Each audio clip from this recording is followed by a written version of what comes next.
యుగాల కాల వ్యవధి 12,000 సంవత్సరాలు మాత్రమే ఉంటుంది.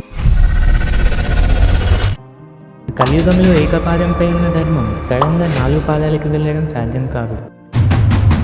అండ్ ప్రతి 24,000 సంవత్సరాల తర్వాత ప్రకృతి వాతావరణాలను మళ్ళీ రిపీట్ చేస్తూ ఉంటుంది. ద గ్రేట్ ఆస్ట్రోనమర్ ఆర్యభట్టుడు యుగాల కాల వ్యవధి ఈక్వల్గా ఉంటుందని చెప్పాడు. యుగాలు రిపీట్ అవుతున్నాయంటే రామాయణం, మహాభారతం మళ్ళీ జరుగుతున్నాయా?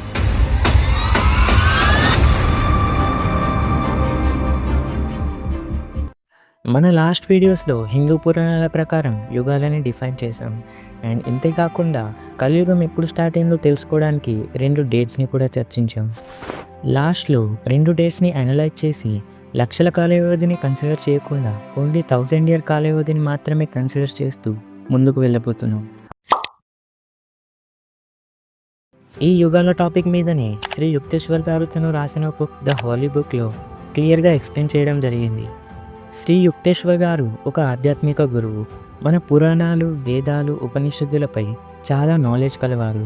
ఇంతేకాకుండా వీరికి ఆస్ట్రాలజీపై ఇంట్రెస్ట్ కూడా ఉంది. వీరు చెప్పింది ఏంటంటే యుగాల కాల వ్యవధి 12,000 సంవత్సరాలు మాత్రమే ఉంటుంది.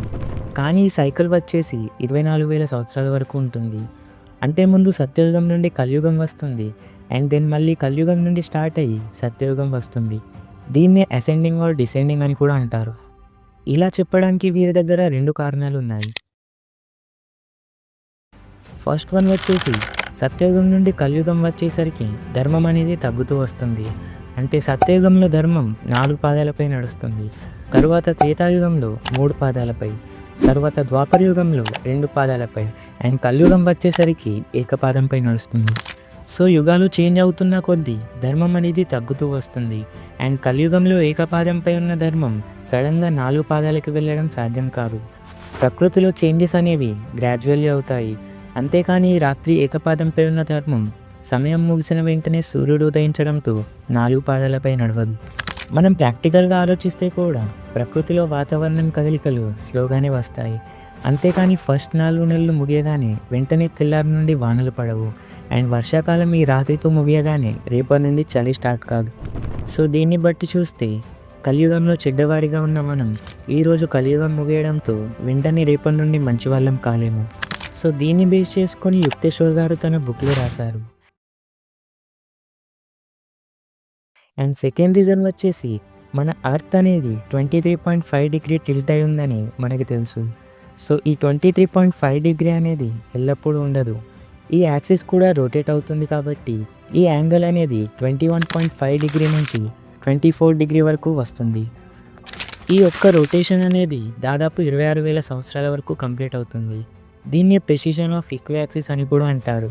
సూర్య సిద్ధాంతం ప్రకారం ఈ టైం లైన్ వచ్చేసి 24,000 సంవత్సరాలు మాత్రమే ఉంటుంది. అండ్ ప్రతి 24,000 సంవత్సరాల తర్వాత ప్రకృతి వాతావరణాలను మళ్ళీ రిపీట్ చేస్తూ ఉంటుంది. సో ఈ 2 రీజన్స్ని బేస్ చేసుకొని 24,000 సంవత్సరాలు మాత్రమే మన యుగా సైకిల్ ఉంటుందని శ్రీ యుక్తేశ్వర్ గారు చెప్పారు.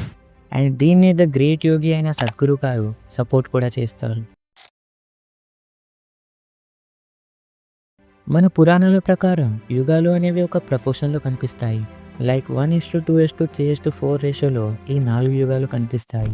కానీ ఆర్యభట్టుని ప్రకారం యుగాలు అనేవి డిఫరెంట్ టైం పీరియడ్ కాకుండా సేమ్ టైం పీరియడ్ కలిగి ఉంటాయి. 12,000 సంవత్సరాలను 4తో డివైడ్ చేస్తే 3,000 సంవత్సరాలు వస్తుంది. సో ఆర్యభట్టుని ప్రకారం ఒక్కో యుగం 3,000 సంవత్సరాలు ఉంటుంది. కానీ బ్రహ్మగుప్తుడు దీనితో సమ్మతించలేదు. బ్రహ్మగుప్తుడు ఆర్యభట్టుని స్టేట్మెంట్ని వ్యతిరేకించాడు. ఎందుకంటే ఆర్యభట్టుడు మన గ్రంథాలకు విరుద్ధంగా టైం లైన్ రాశాడు. సో ఇది బ్రహ్మగుప్తునికి నచ్చలేదు. ఇదంతా పక్కన పెడితే దీన్ని బట్టి చూస్తే ద గ్రేట్ ఆస్ట్రోనమర్ ఆర్యభట్టుడు యుగాల కాల వ్యవధి అనేది ఈక్వల్గా ఉంటుందని చెప్పాడు. దీనికి సైంటిఫిక్ ప్రూఫ్ కూడా ఉంది. మన పురాణాల ప్రకారం యుగమంతమయ్యేటప్పుడు సప్త ఋషులు వచ్చి ధర్మాన్ని పునఃస్థాపిస్తారు. ఈ సప్త ఋషులను మనకు ఆకాశంలో కనిపించే సప్తఋషి తారామండలంతో కన్సిడర్ చేయొచ్చు. ఈ సప్తఋషి నక్షత్ర మండలం అంటే ద గ్రూప్ ఆఫ్ 7 స్టార్స్ అనేవి ఒక్కో నక్షత్రంలో 100 సంవత్సరాలు ఉంటాయి. మనకు మొత్తం 27 నక్షత్రాలు ఉన్నాయి. అంటే ఈ నక్షత్ర మండలం మళ్ళీ వీటి ఇనీషియల్ పొజిషన్కి వచ్చేసరికి 2700 సంవత్సరాలు పడుతుంది. సో దీన్నే మనం ఒక యుగం యొక్క టైంగా కన్సిడర్ చేయొచ్చు. కానీ ఒక యుగం యొక్క కాల వ్యవధి 3000 సంవత్సరాలు ఉంటుంది కదా! మనం ఈ 2700 సంవత్సరాలకు 300 సంవత్సరాలని యాడ్ చేస్తే 3000 సంవత్సరాలు కంప్లీట్ అవుతుంది. ఈ 300 సంవత్సరాలనే మనం ట్రాన్సిషన్ పీరియడ్ అని అంటున్నాం. దీని రిఫరెన్స్ ఆల్రెడీ మన గ్రంథాల్లో దొరికింది. అండ్ ఈ సప్తఋషి నక్షత్ర మండలాన్ని బట్టి మన సప్తఋషి క్యాలెండర్స్ అనేవి యూజ్ చేయడం జరిగింది. మొదటి సప్తఋషి క్యాలెండర్ 6676 బీసీలో యూజ్ చేయడం జరిగింది. అది కూడా సప్తఋషి నక్షత్ర మండలం అనేది కృతికా నక్షత్రంలో ఉన్నప్పుడు. సో దీన్ని బట్టి చూస్తే 6676 బీసీలో ఏదో ఒక యుగం స్టార్ట్ అయిందని మనం అనుకోవచ్చు. అండ్ ఈ యుగం 3676 బీసీలో ముగిసింది. ఫైనల్లీ మనకు 2 విషయాలు తెలిసాయి. యుగాలు అనేవి సేమ్ టైం పీరియడ్ కలిగి ఉంటాయి. అండ్ ఒక్కో యుగం టైం పీరియడ్ వచ్చేసి 3000 సంవత్సరాలు ఉంటుంది. ఇప్పటిదాకా చూసిన ఇన్ఫర్మేషన్ని సమ్అప్ చేస్తే మనకు ఈ టైం లైన్లు వస్తాయి. దీని ప్రకారం 3676 బీసీలో కలియుగం స్టార్ట్ అయింది. అండ్ 3235 ఏడీలో కలియుగం అంతమైపోతుంది. ఇదే కాకుండా ప్రీవియస్గా మనకు దొరికిన మహాభారతం అండ్ రామాయణం ఎవిడెన్స్లు కూడా ఆల్మోస్ట్ మ్యాచ్ అవుతాయి. ఇప్పుడు క్వశ్చన్స్ చాలా ఉన్నాయి. ఒకవేళ కలియుగం అంతమవబోతుందంటే మరి కల్కి అవతారం రానుందా? సో ఫస్ట్ మనం యుగాలు అనేవి అంతం ఎలా అవుతాయో తెలుసుకోవాలి. యుగాలు అనేవి అంతమవడం అంటే ప్రపంచం అంతమవడం కాదు, జస్ట్ ఆ టైం పీరియడ్లో చేంజెస్ అనేవి రావడం. ఒకవేళ కలియుగం అంతమై మళ్ళీ రాజుల కాలం రానుందా? లేక ఈ మోడర్న్ థియరీ ప్రకారం టైం పీరియడ్లో చేంజెస్ జరిగి అందరూ మంచిగా మారిపోతే దీన్నే సత్యయుగం అని అంటామా? చాలామంది ప్రకారం అయితే కలియుగం తర్వాత ప్రపంచం అంతమై మళ్ళీ సత్యయుగం ఎప్పటిలాగా రిపీట్ అవుతుంది.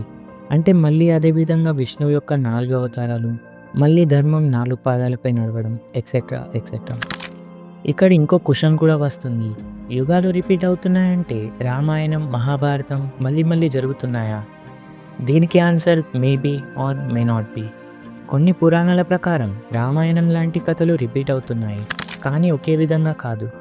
అంటే ప్రతిసారి మనకు రాముడు రావణుని మధ్య యుద్ధం చూడడానికి దొరక్కపోవచ్చు. ఇంకా కొన్ని టెక్స్ట్ సోర్సెస్ ప్రకారం మనం ఇప్పుడు శ్వేతవరాహ కల్ప మరియు వైవస్వత మన్వంతరాలు జీవిస్తున్నాం. రామాయణం అనేది ప్రెజెంట్ వైవస్వత మన్వంతరాలు 27 త్రేతాయుగంలో జరిగింది. స్కంద పురాణం ప్రకారం పరశురాముడు 19వ త్రేతాయుగంలో జన్మించాడు, రాముడు పుట్టిన టైంలో కాదు. అండ్ మహాభారతం అనేది 28 ద్వాపరయుగంలో జరిగింది.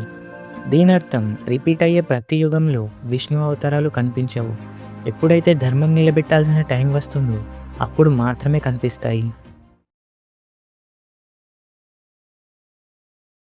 రామాయణంలో ఒక స్టోరీ ప్రకారం రాముని అవతారం విడిచిపెట్టాల్సిన టైం వచ్చినప్పుడు యమధర్మరాజు రాముని దగ్గరికి వచ్చి హనుమంతుడు ఉండగా నిన్ను తీసుకెళ్ళనివ్వడు, కాబట్టి హనుమంతుడు లేకుండా చూసుకోండి అని చెప్తాడు.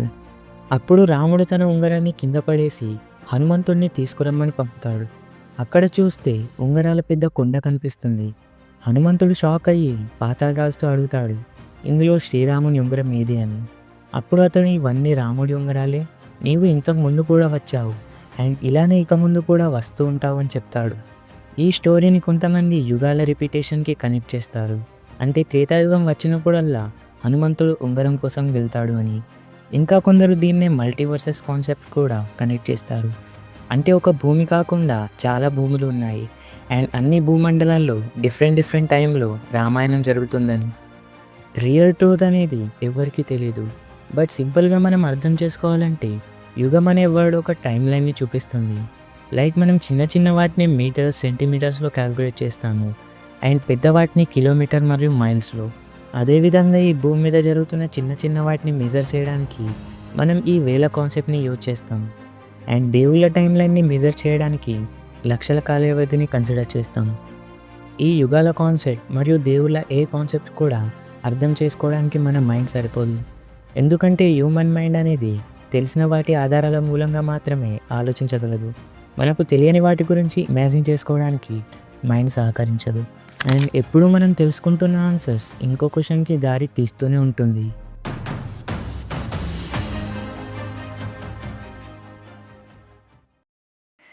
ఈ వీడియో నచ్చితే లైక్, షేర్ అండ్ సబ్స్క్రైబ్ మూడు చేయండి. And last line, thanks for watching.